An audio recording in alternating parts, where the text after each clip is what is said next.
សូមថ្វាយបង្គំ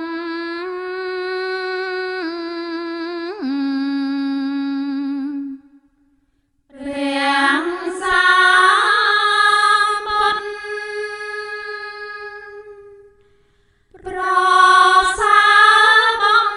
ផុតក្នុងលោកជាគ្រូនៃមនុស្សនិងទេវតា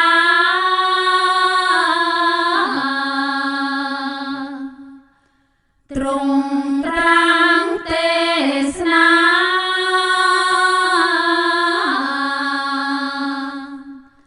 ប្រដៅសត្វចង់អល់ឲ្យដា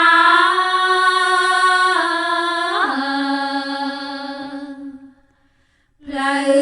កណ្ដាមានគៀរកាអាចកំចាត់ទុំភ័យចង់រៃ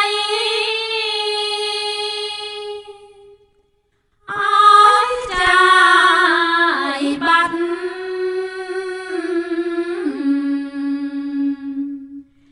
អាចកាន់សង្សា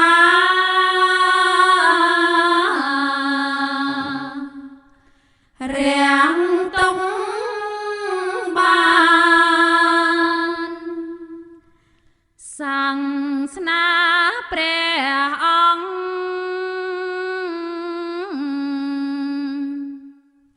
នៅសំថ្ងៃសន្មាននិស័យពីបុរាណរឹងរៀនប្រឹងស្ដាប់ចេះចាំបានកាន់តាមលំអានបានក្ដីសុខអិនមានសុខណា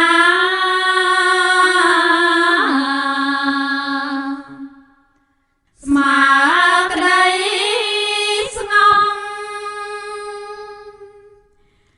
បញ្ចំត្រឹមសុខឃ្លាតការទុកតាំងពីលោកនេះតទៅមុខ